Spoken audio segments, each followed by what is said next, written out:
Assalamualaikum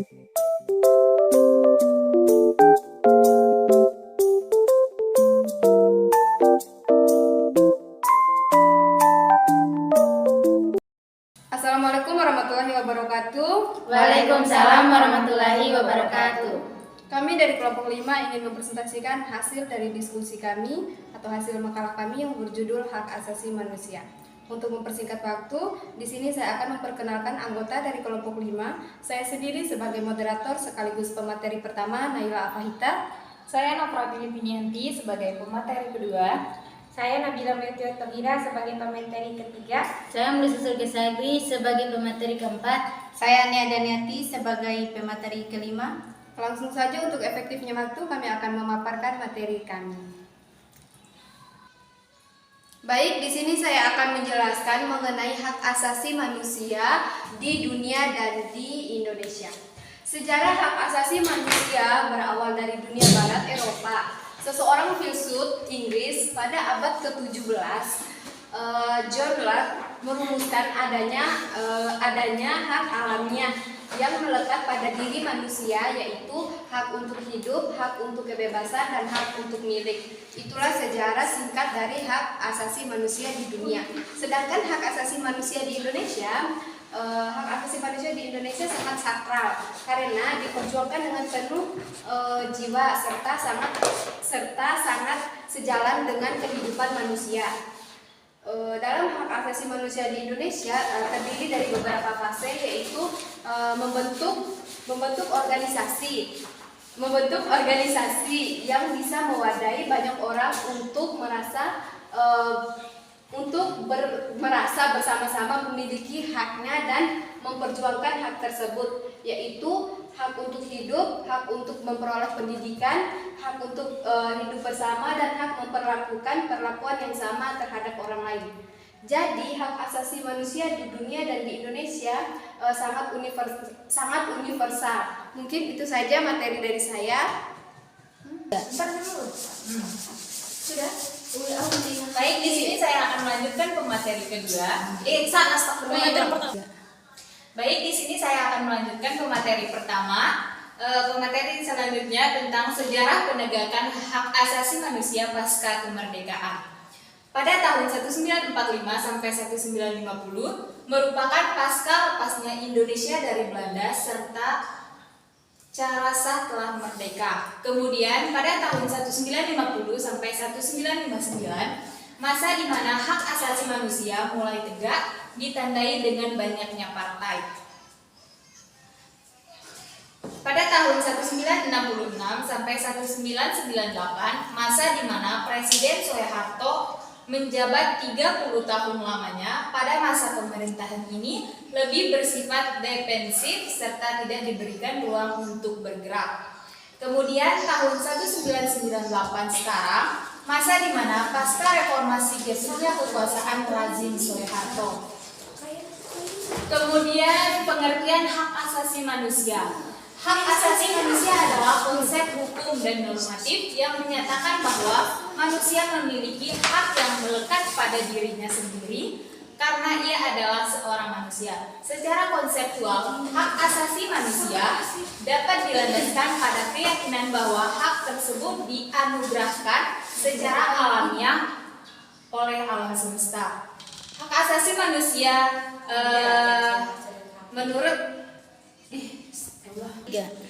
Kemudian pengertian hak asasi manusia menurut beberapa para ahli, di antaranya salah satu hak asasi manusia menurut Prof. Kontejo Koerbo Pranoto. Kemudian pengertian hak asasi manusia menurut para ahli yang salah satunya menurut Prof. Koendoro. Kemudian pengertian hak asasi manusia menurut para ahli, salah satunya menurut Prof. Koendoro Korponoto. Hak asasi manusia adalah suatu sifat mendasar hak yang dimiliki manusia sesuai dengan kodratnya yang pada dasarnya tidak bisa dipisahkan. Sekian materi dari saya, selanjutnya akan dilanjutkan oleh pemateri selanjutnya. Baik, saya akan melanjutkan materi ketiga. Perkembangan pemikiran hak asasi manusia dibagi dalam 4 generasi, yaitu 1. Generasi pertama berpendapat bahwa pemikiran hak asasi manusia hanya terpusat pada bidang hukum dan politik. 2. Generasi kedua, pemikiran hak asasi manusia tidak saja menuntut hak yuridis, melainkan juga hak sosial, ekonomi, politik, dan budaya. Ketiga, generasi sebagai reaksi pemikiran hak asasi manusia. Generasi ketiga menjanjikan adanya kesatuan antara hak ekonomi, sosial, budaya, politik, dan hukum dalam suatu keranjangan yang disebut dengan hak-hak melaksanakan pembangunan. Keempat, generasi yang mengkritik peranan negara yang sangat dominan dalam proses pembangunan yang berfokus pada pembangunan ekonomi dan menimbulkan dampak negatif seperti diabaikannya aspek kesejahteraan rakyat.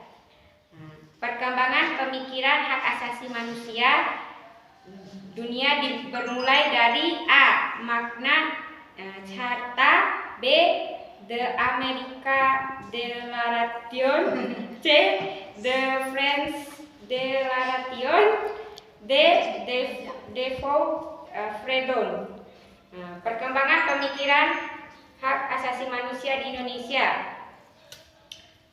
Pemikiran hak asasi manusia periode sebelum kemerdekaan yang paling menonjol pada insiden partis adalah hak yang mendapatkan kemerdekaan serta mendapatkan perlakuan yang sama, hak kemerdekaan.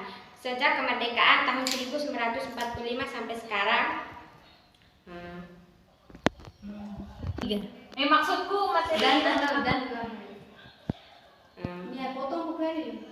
sampai sekarang di Indonesia telah berlaku 3 undang-undang dasar dalam 4 periode, yaitu 1 periode 18 Agustus 1945 sampai 27 Desember 1949, 2 periode 27 Desember 1949 sampai 17 Agustus 1950, 3 periode 17 Agustus sampai 5 Juni 1959.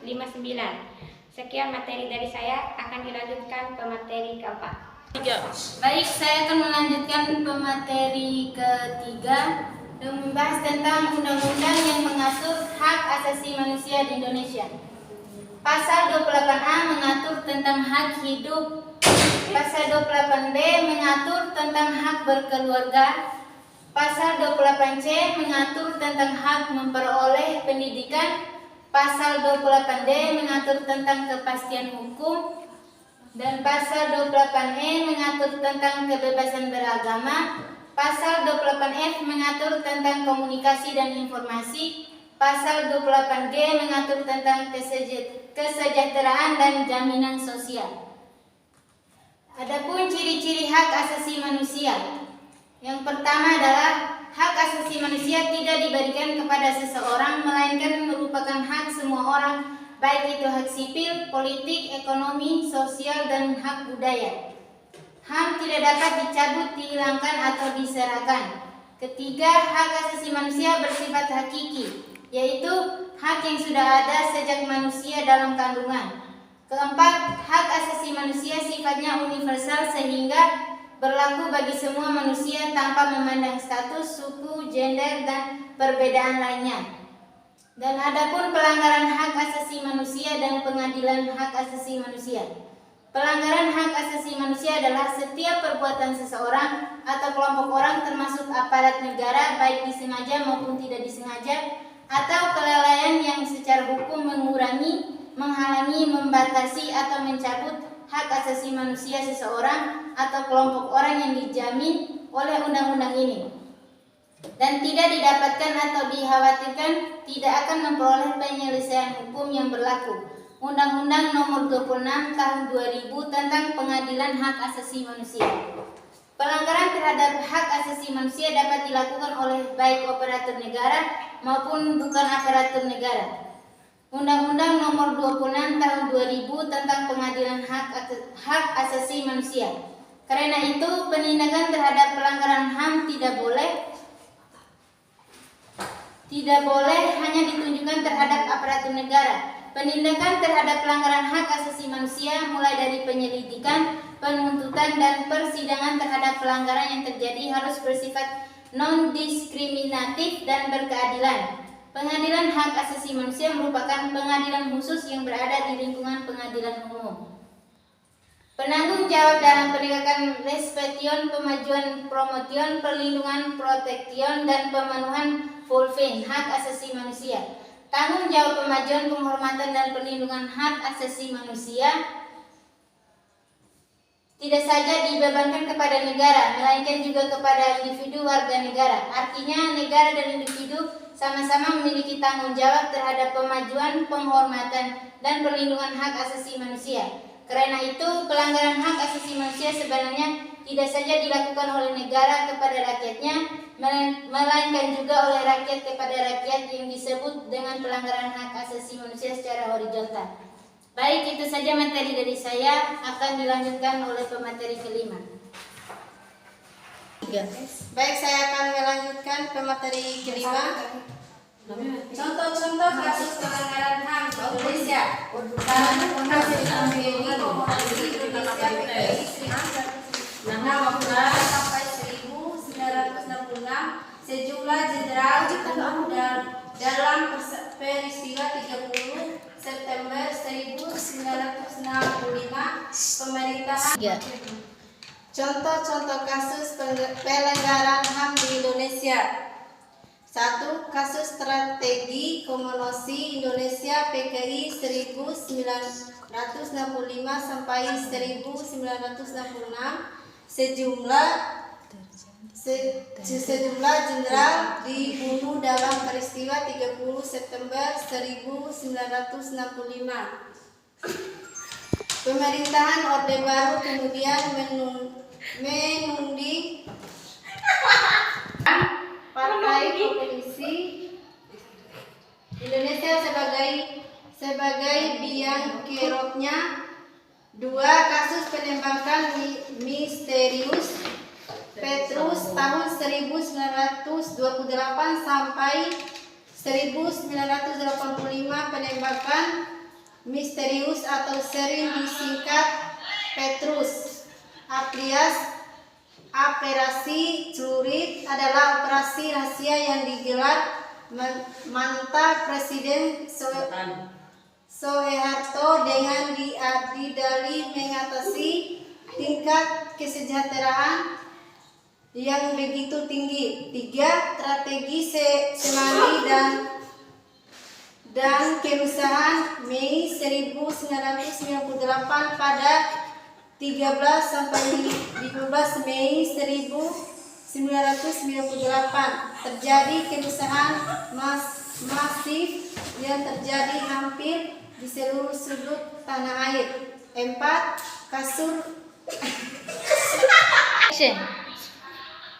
Kasus terbunuhnya aktivis HAM Munir Said Tholib Munir ditemukan meninggal di dalam pesawat jurusan Jakarta Amsterdam pada 7 September 2004.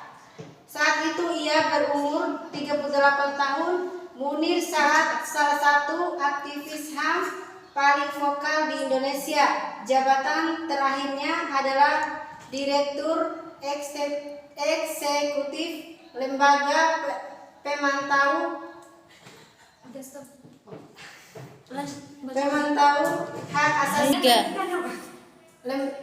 Pelanggaran HAM di dunia. 1. Rezim Benito Mussolini di Italia. Rezim otoriter pernah berkuasa di Italia sejak 1924. Aktor utamanya adalah Benito Mussolini, pemimpin paham fasisme di Italia. 2.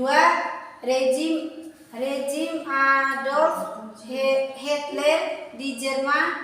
Adolf Hitler dianggap sebagai salah satu pemimpin terkejam yang pernah ada di bumi. 3. Konflik Israel dan Palestina, sengketa Israel dan Palestina menjadi salah satu konflik berkepanjangan.